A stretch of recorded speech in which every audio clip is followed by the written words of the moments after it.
Hello, everyone. Welcome to the fourth Philly Boots Rugby Round Table. Tonight we've got another great panel, another great topic for you as well.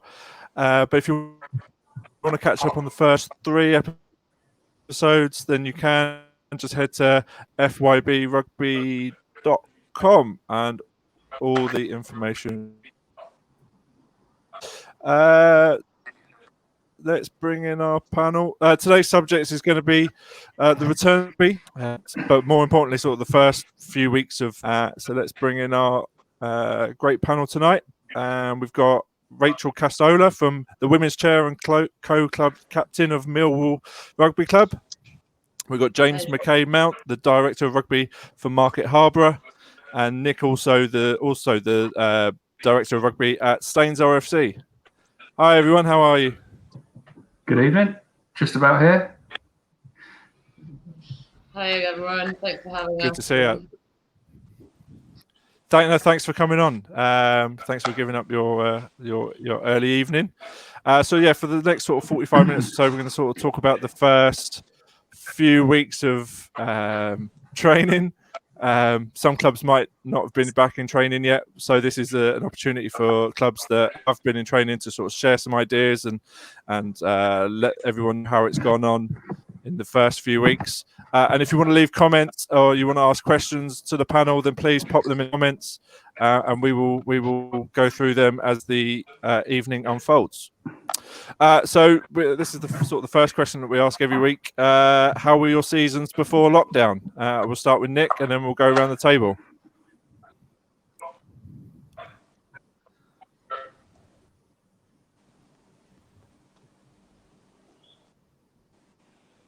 Seems to be a bit of a delay. Nick, can you hear me?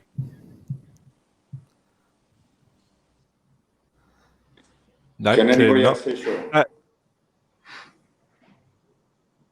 Can you hear me?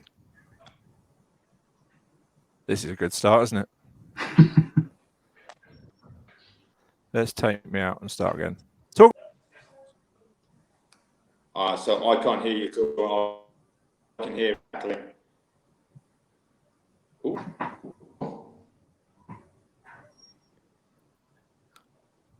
Can anyone else hear me? Yeah, I can hear you. Nod. If you can hear.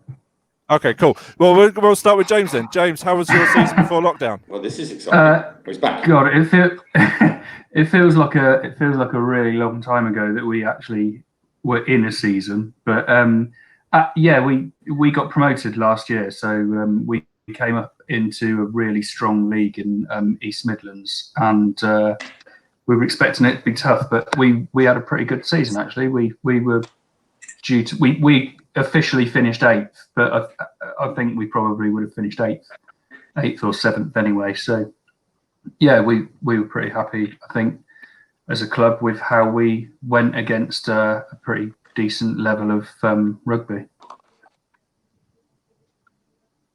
Oh, that's great. Rachel, how was everything down at Millwall?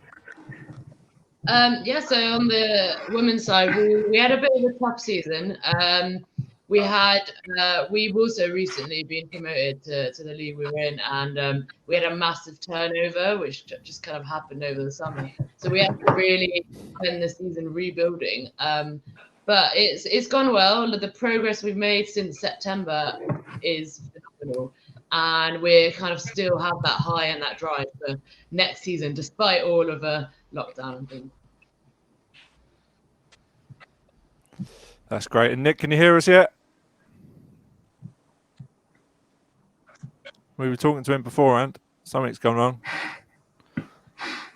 Something's gone wrong. Anyway, we'll crack on, and we'll come back to Nick as soon as he can sort of start hearing us.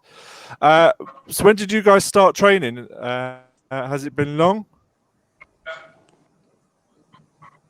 I think we've had 3 or 4 sessions. We're only doing 1 session a week at the moment, and it's fitness and light skills, just running some shapes and handling. So it's really light, but yeah, 3 or 4 weeks, I think. Rachel? Yeah, similarly, I think it's our 4th week of training now, and it's been going really well. I think, this is kind of pre-season time anyway, so it's always going to be fitness based. We're obviously limited with all the restrictions, but we've managed to do loads of really useful stuff as well. So it's been really good. We're hoping we can diversify at some point soon as well. Lots of like fitness, lots of sprint, lots of yeah. Hopefully it won't be too long. Hopefully it won't be too long. How many players have you had at your sessions, James? Oh man, actually we've had really good turnout. I'd say senior players we've probably had around 45, 50 across 3 pitches. So yeah, it's been, especially for pre-season, nobody likes coming to early pre-season. So pretty impressed with the turnout. In some ways, I think perhaps COVID-19 has made people more determined to get back to the rugby club. Just Definitely. desperate to have something to do. Yeah. I mean, we've got also a good core that's been coming to the sessions without fault. We haven't got the full squad back, but I think, a lot of people have had a lot going on. A lot of circumstances have changed, employment and childcare as well is a bit trickier nowadays. But gradually we're kind of seeing those numbers increase week on week. So that's really motivating as well.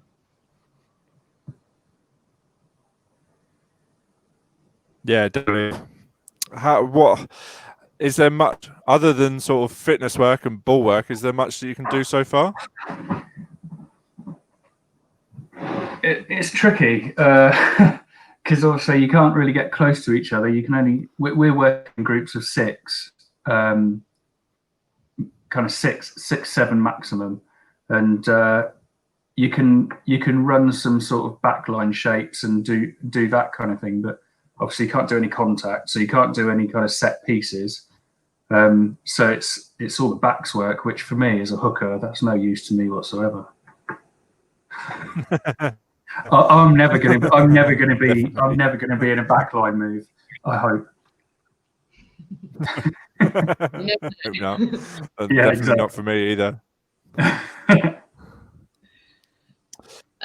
Rachel, what have your sessions sort of consisted of so far? I mean, yeah, I'm not gonna lie, there has been a lot of fitness.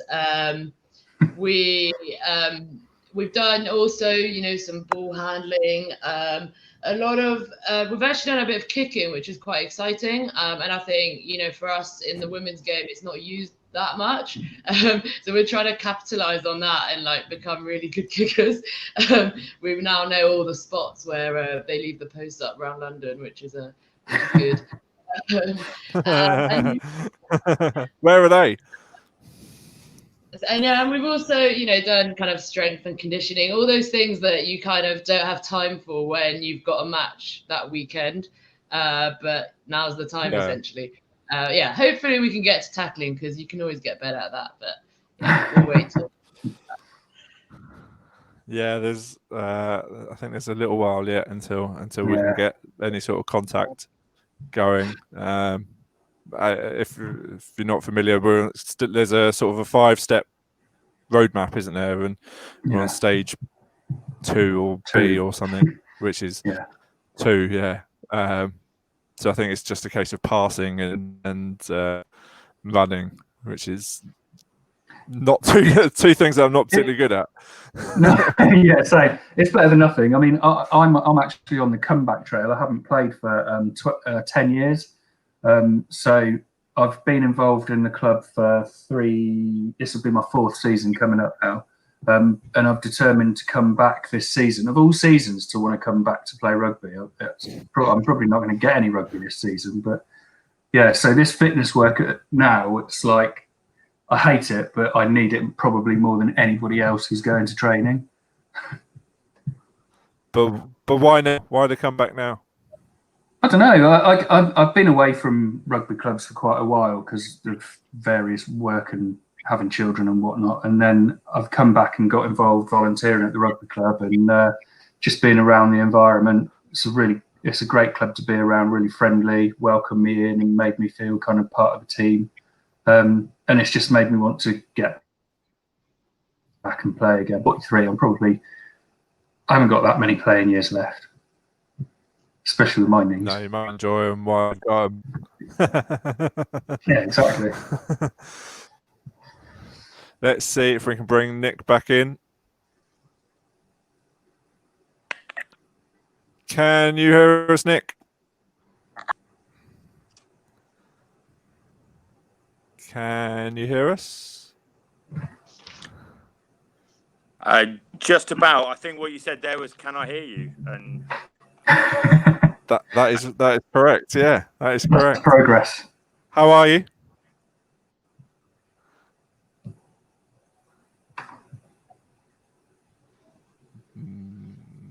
How are you, Nick? No, is he still there? No, he's gone again. It's gone again. Okay, so how have your training sessions sort of been set out with sort of the bubbles and the groups that you have to use and disinfecting balls and all sorts? What does a training session sort of look like? Okay, our head coach has been absolutely fantastic at organising this. He's a deputy head teacher as well, so he's used to dealing with people who don't take instruction very well. So he's ideal at a rugby club. So he's planned out all the sessions. He's got all of the groups are set out beforehand and the areas on the pitches that they're going to be working at. Everybody, as they arrive, has to sanitize their hands. The equipment that we use is limited. Every group has its own equipment, so its own balls, not to be shared across groups, and they're disinfected. In fact, actually, we had completely new balls last week, which was a treat after the old balls, which you can't catch because they've got no grip on them.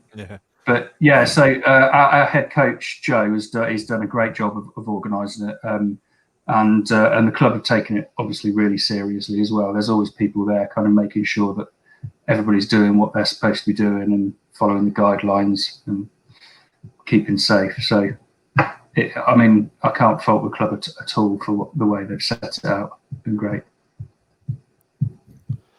And Rachel, what does a training session at Millwall look like so far? Yeah, I mean, we've got quite similar things in place. It's funny how you mentioned your coach as a head teacher. I'm actually a teacher as well, and that's definitely coming.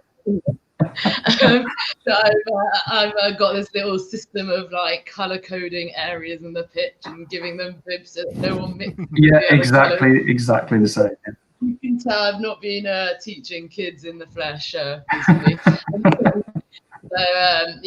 similarly, we've got all the hand sanitizer, all the guidelines are kind of emailed every week just in case there's any updates, and all the disinfecting, all the equipment, and not sharing and not mixing the bubbles. But yeah, it's gone well. I think.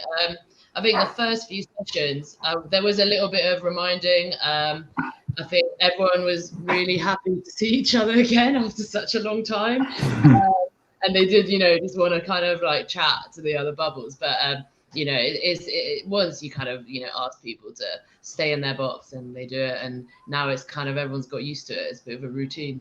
So, yeah, I think it's doable. I do think think about it, plan in advance, definitely.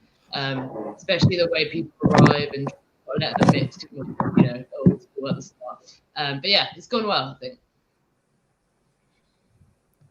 Yeah, there definitely is some thought gone into it. I took my son to rugby tots for the first time this summer after a sort of 3 or 4 month break, and it was so well laid out.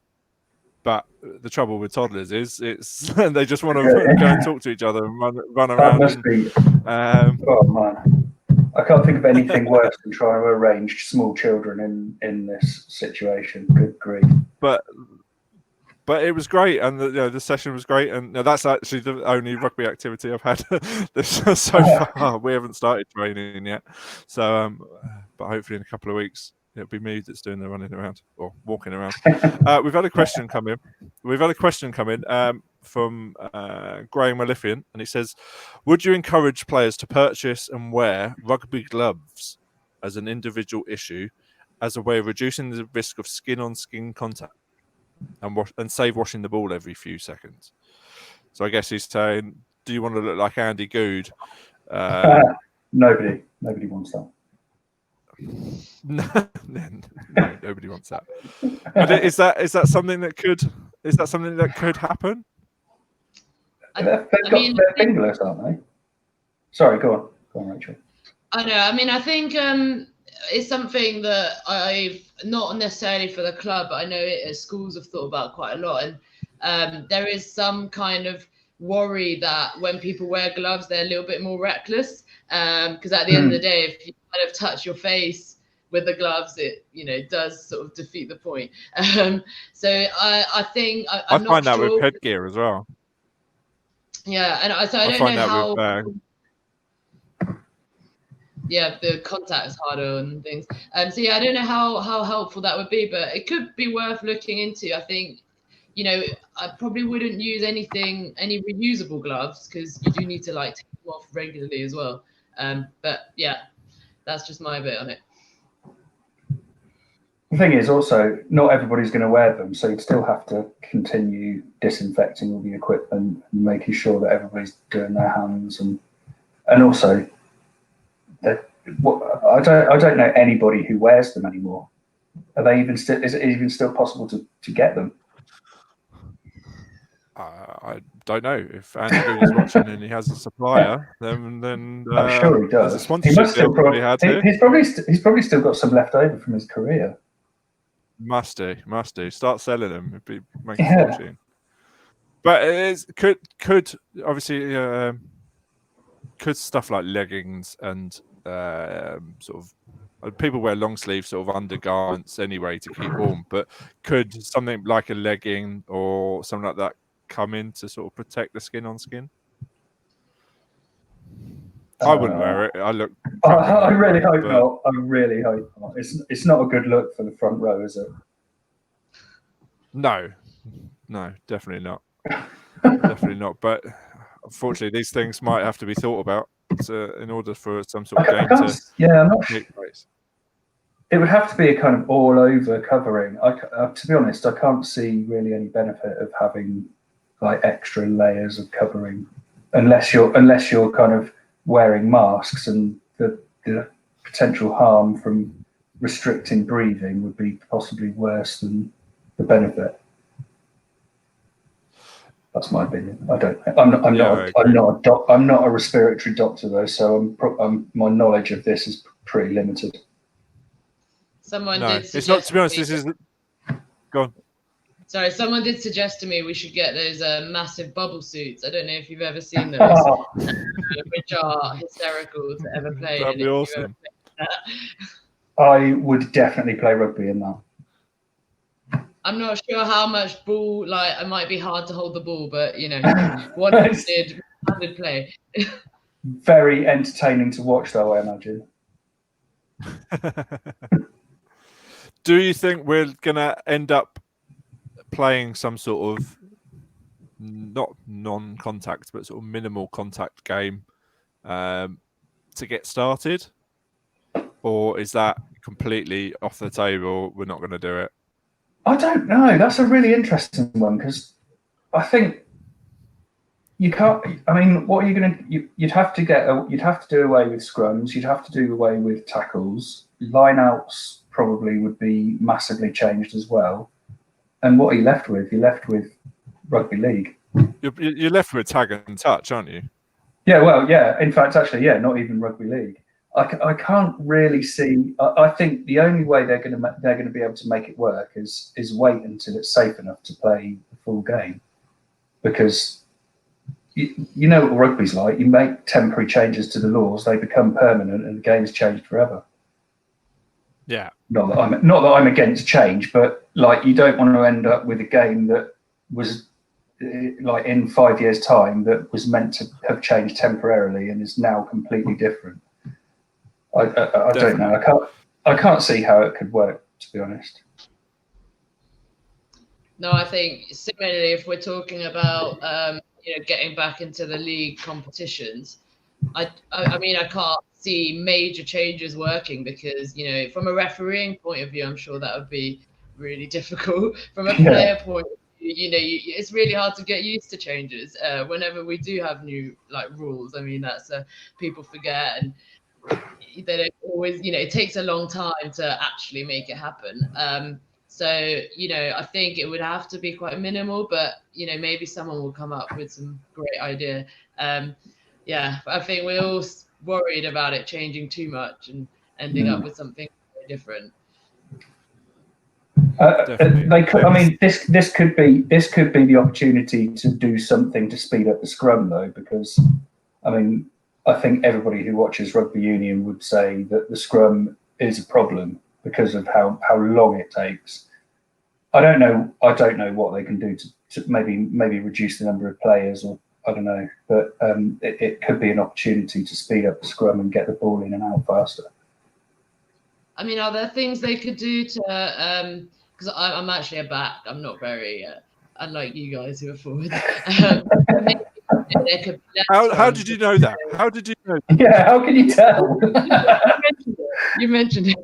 Is it my missing teeth? I'm 6'7", but I am George North. On my day, I'm George North. I am. I don't know what day that is, but eventually. I don't know if they might end up making changes so there's less scrums. I don't really know how that would be possible. But I guess more free kicks and less scrums. Yeah, I could see that actually. Something like that. Okay, there's another question coming. Let's from Mark Bryan. Is it going to pop up on the screen? Yeah, here we go. Many pro and community rugby clubs are saying that September would be possible to start games. Do you think that is feasible? I mean, for me, in my opinion, no. No, I genuinely can't see rugby starting properly again for quite a while. Certainly at community level. It just depends what the situation is with the virus in the country. You can't say, yeah, we're going to start in September if there's still a high rate of infection and death. It's not a way we can go. I think we've got to, obviously the safety of our players and staff is the most important thing. And it as much as we love it, it's still just a game. It's not more important than people's health. Yeah, I mean, 100%. I think every time I try and guess what's going to happen, I get it completely wrong. So I've stopped guessing. I really don't know. I mean, I know they've released those provisional dates for the men's leagues. They haven't released anything on the women's side, and it's nearly August. So, wow. Yeah, who knows? Yeah, I don't think there's going to be anything this year. I can't see it happening. The pro game, obviously, we know that the pro game is coming back, and the Premiership will begin on August the 14th, and then the Pro 14 will start the week after. But they're in controlled environments where they're being tested 3 times a week, and they're only and they can be isolated together, can't they? Yeah, exactly. But even they are going to have big issues as well. Like they've got to take 2 buses to an away game. They have to have single rooms rather than twin rooms in a hotel now. And if they don't adhere to all of this, there's a 5-point penalty, I believe, as well as financial. Wow. So the pro game should be fine because they can have these controls just like the same way the Premier League have and Test cricket has. Mm-hmm. But with the grassroots game, you've got 30 or 40 blokes or ladies that are mixing together when no one really knows who each other's mixed with. If there was a proper track and trace and all that malarkey and not going into politics or whatever, if there was something like that, then maybe it would speed it up a little bit and we'd be back quicker. But I genuinely cannot see before Christmas any physical rugby taking place. Yeah, every time I think about it, I've got a voice in my head telling me, "Don't think about it. It's too long away." But I agree. I genuinely can't see it happening this year either. It's just unless something dramatically changes. I agree. It's too risky.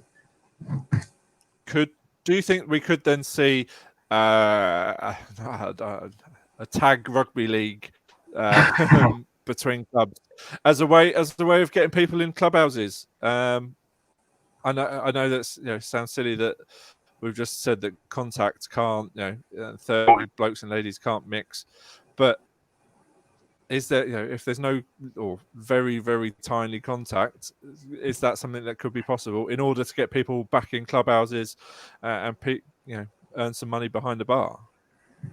I don't know. I'm just throwing it out there. I mean, in terms of the bar thing, we've actually our club's done a pop-up bar, so it's outside. It's all socially distanced. I haven't actually been down there, so I'm a terrible supporter of the club, but it's been popular. They're getting some numbers to the club, but in terms of actual rugby, I mean, tag rugby could be a short-term way to go. It's an interesting one. I don't know. What do you? And if we're starting to train now, obviously, you guys are training. Is there a worry that people could peak too soon? Or does that make sense? Like we're in the start of a pre-season. What would normally be a pre-season time now, and if there's no rugby until December, January, February, is there a chance that people will get burnt out and maybe not want to? By the time it's interesting, isn't it? Because I mean, you can't have pre-season for like 4 months. That'd be ridiculous. Yeah, I see. I'd not considered that actually. I'm kind of hoping that things like tag rugby are going to be allowed, because I think that at least gives a bit more of a game situation type, type activity. And potentially, we could use tag rugby to kind of attract new people into the sport. I think, that could be a bit of an opportunity. I know it's not the same at all. But yeah, I mean, with the question about players peaking, I think it's maybe just about making sure training is quite diverse, and I don't think we're going to be doing hardcore sprint fitness all the way up until December, because I agree that might be a bit much. But I think if we diversify it might be fine. And if we're not playing on weekends, then it does free up people's time at the weekend, so they might be a little bit less kind of tired. I mean, when you've got games and you've got training, you can get a little bit tired and wait for kind of the holidays to rest. That's my hope, but we'll see how that progresses.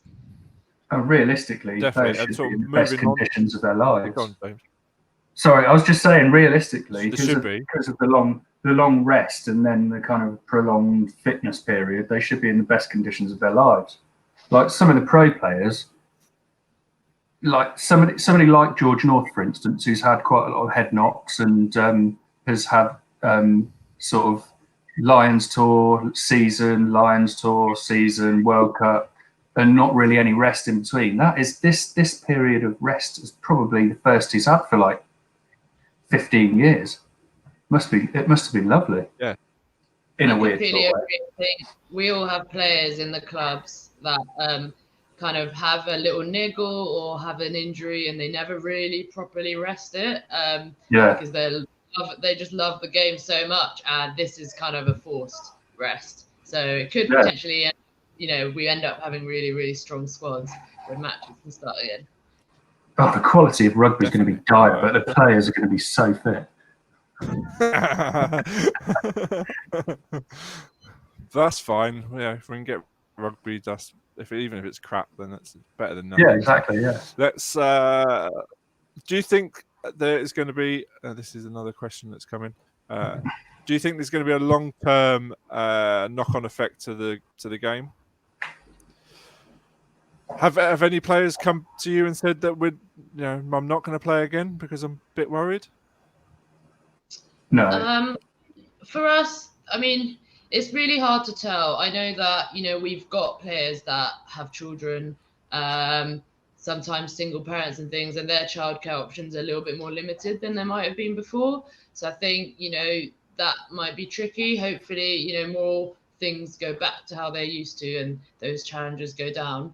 I mean, I hope you know, we can just carry on the recruitment. And probably there are a lot of people who now want to join a team sport because they've had to be at home a lot and had to do a lot of like home workouts, which is a little bit sad sometimes. So there might be more people who want to join a team sport, and they might, you know, think rugby's the thing.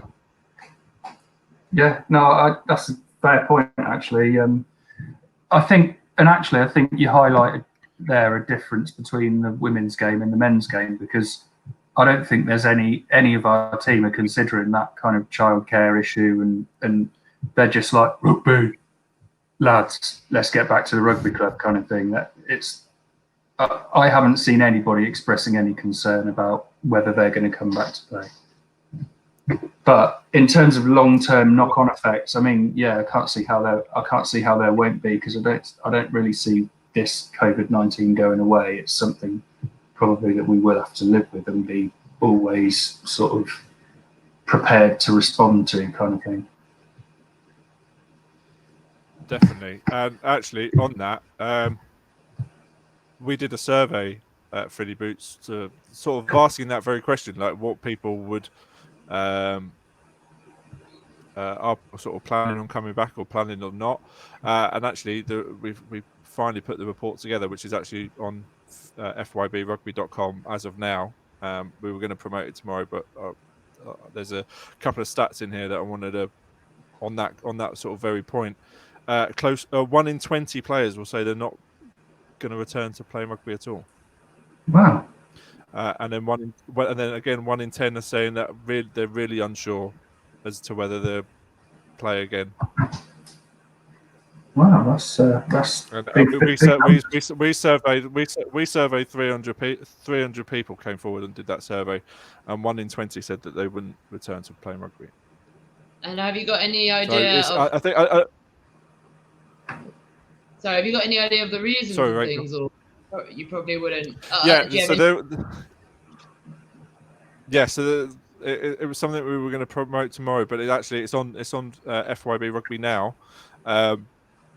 The report that we myself and a friend of mine who's written the report, and there's so many reasons about why people want to play again, why they don't want to play again, the changes in possible laws. So if you go to FYBRugby.com, there's a whole report there, and we'll put that in the on the Facebook pages and Twitter pages probably tomorrow morning.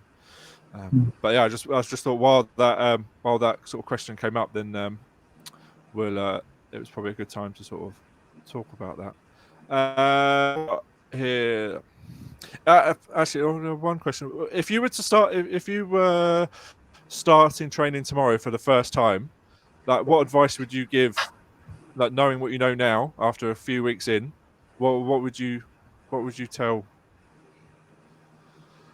What would you advise other clubs? Or players, or just generally other clubs? On sort of the socially distanced training and bubble training, and what would you tell other clubs to sort of look for, and knowing what you know already, having done it for a couple of weeks.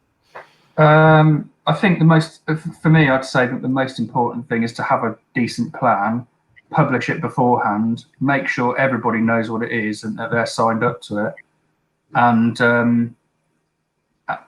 to get buy-in from the whole club, because you can't do it without like the coaches and players can't do it on their own. It needs to be organised throughout the whole club. I guess that's what I would suggest. I would say try and find out what the players want as well, and kind of figure out what they would like to do, bearing in mind the restrictions, what they would like to maybe develop, because we had loads of players say they wanted to work on their agility, which is probably something we can do, so let's use this time to do it. And also just if they have got any concerns, it's quite useful to know beforehand, and then you can manage that better and put in, publicize a rule or whatever it is to make sure that everyone's feeling safe and happy to come along. So I would say, really communicate with the players and invite their opinions. I found that really helpful personally. Yeah, I'd agree with that. That's good Collaboration's advice. better. Definitely. Okay, what else have we got in the chat? Mark Bryan can offer competitive rugby in Krakow. Season starts in August. So if you fancy a game in Krakow, in touch with Mark. Actually, yeah, so the Russian league is the Russian league started again as well. I know that. So they're ahead of us in Eastern Europe. Chris says, I hope 15 at a minimum so we can plan some situation play time and run through even without contact, and ideally 30 so we can then play 15 aside touch to allow game time and use scrums as a non-contact position thing. Shout them out, second row, front row. Yeah, I think we're all hoping that we're going to be able to sort of train in more with more people, because I think as soon as we get to the sort of the training with 15 and 30, I think we'll be a lot closer to playing. Yeah, I was looking at the roadmap earlier, and it's sort of a big step up from step 2 to step 3 is quite a big step, and then step 4 is kind of, it seems less kind of incremental. So I think the next stage, once we move into that, it feels like we move into that in quite a long time, but after that it'll be quite a quick progression. I think that feels like how they've set it out. I definitely agree. I noticed that as well. I think it'll be a big turning point, the next one, and as you say, we'll be able to progress relatively quickly, as you said. That would be nice.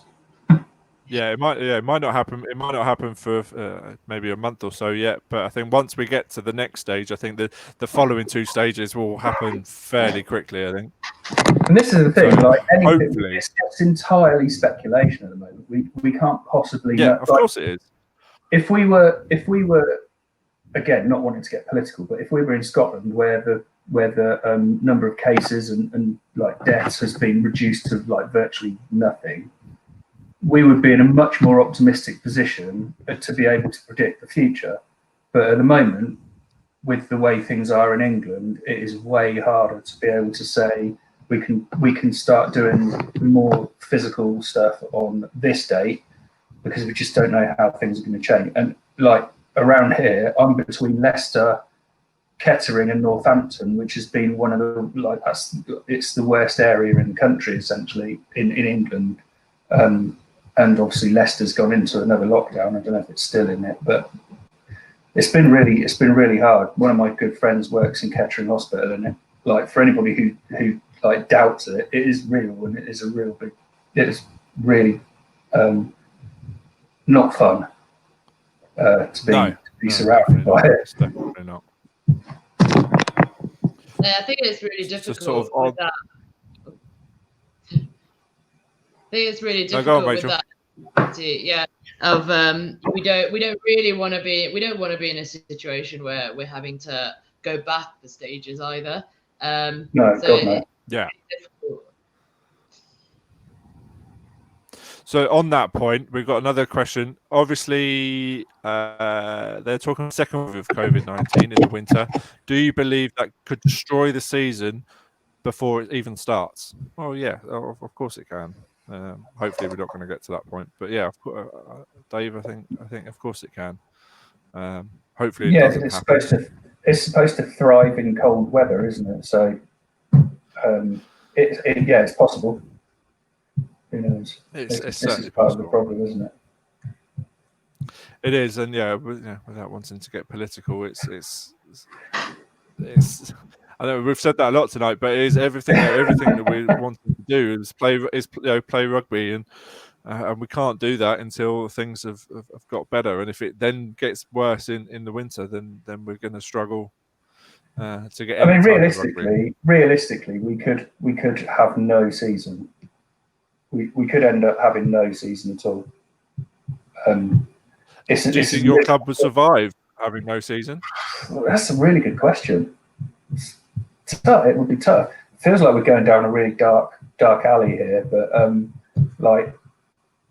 it would be really tough. And we're a club that's pretty well supported by sponsors and whatnot. But yeah, I think it would be very hard for the club to survive with no season at all. Rachel, would Millwall survive a non-season? I think it's also really difficult.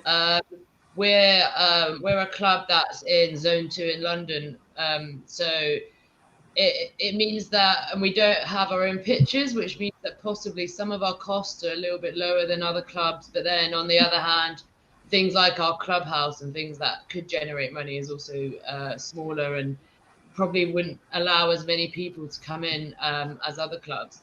So it's really hard to tell. I think even, from September, we're going to have to take some decisions on, how players are paying membership and that kind of thing if matches aren't starting. But I know that a lot of our players are really supportive, and I think they will carry on supporting us throughout. Yeah, it's hard to tell, to be honest. And it might be that we need to start capitalizing on some of these other forms of rugby and getting people involved that way, just to kind of, carry on something. Yeah, definitely. Absolutely. It's going to be a struggle for a lot of people, but hopefully we're not going to get to that point. We've got 5 more minutes. Because I don't want to keep you guys here too much longer. Things to do and everything else. Chris says cricket, football, etc. allowed to train 30 train, and August allowed contact normal football. Luckily, football training full on already. Right or wrong, of course. Yeah, football's much different because you have, I think someone did the stat, and it's about 15 seconds that you're actually in 90 minutes that you're actually in contact with someone in an entire 90-minute football game. So in rugby, it's going to be 10 times that, isn't it? If not 100 times that. Yeah. So yeah, you can't really compare sports, like especially. No. You can't compare rugby to football and say, oh, should we be emulating that? Because it's not a comparable situation at all. No, but yeah, it's a tough one because we see everybody starting to train and we see like cricketers starting to play, and everyone's chomping at the bit to get out there and get a ball in their hands. And now that training's started, and hopefully that will sort of help feed that desire to play again, and hopefully here we go. Here's we'll take this as the last question. I think this one's just come in. With usual winter weather and changing rooms not yet open, this would need, especially as match officials who refed a lot of ladies matches last season, including Millwall ladies game at Barnes. Did you send Rachel off, Andrew? Yeah, obviously, yeah. The whole situation's not great, but hopefully, that seems to be the whole word of this whole pandemic is hopefully we'll get back to some rugby soon. I've got to be optimistic. I think the good thing about the rugby community is that we are a community, and we always will pull together to do the right thing and make the game kind of playable. So whatever happens, as much as I've been a bit sort of pessimistic tonight, I do think that there's a future in the game, and kind of it'll be fine in the long run. It just is going to be a tricky road to get there. Yeah, I was going to say, I mean, we might need to be a bit innovative with some things. I think that, point about the changing rooms, obviously not having changing rooms isn't ideal, but I would rather play and not have changing rooms than not play at all. And I'm sure, we'll manage. Just go home muddy or something. Yeah, exactly. But yeah, so I think we might have to really think about some of these things we're used to, the food afterwards and the changing rooms and all that stuff. We might have to think about it. We might have to change a few things, but if it's a temporary change as well, I think it should be considered, definitely.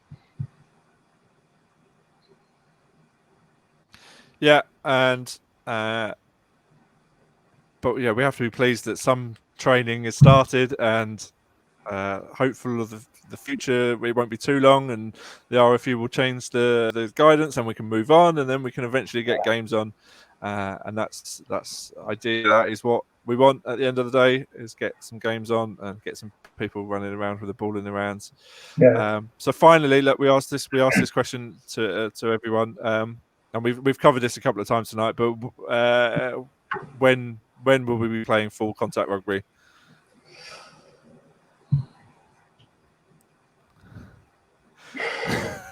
Pick a date. Who knows?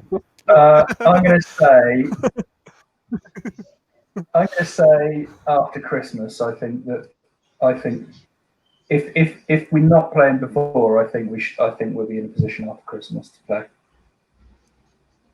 Totally arbitrary. And Rachel? I've got no logical reason for that. I just picked a date out of my head. It's just so hard to tell.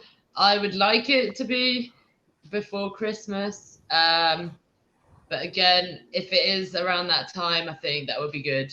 And it'll be a nice, as we said, like all our injured players are going to be fully recovered, and we'll be really fit.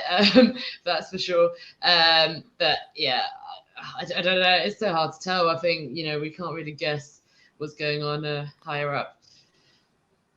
Definitely. And the reason I ask everyone that question is because obviously I want the news to change. If the news changes, then we'll have a different answer rather than sort of guesswork. And hopefully each week we do these, we'll be a little bit closer to finding out that answer. So we're going to wrap it up there. I really want to thank Rachel, James, Nick, who was in for about 10 seconds earlier, but then lost connection. We didn't manage to get him back.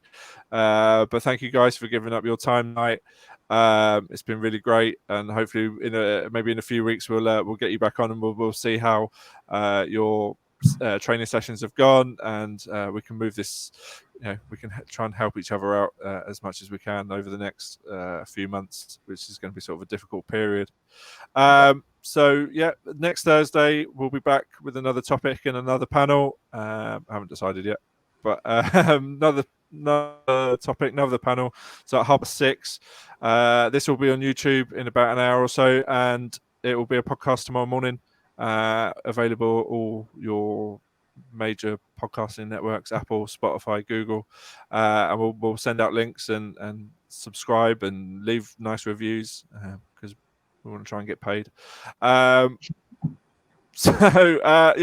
Rachel, James, thanks again, and we'll do this again. Cheers, everybody. Cheers. Thanks, Sean. So much. Bye.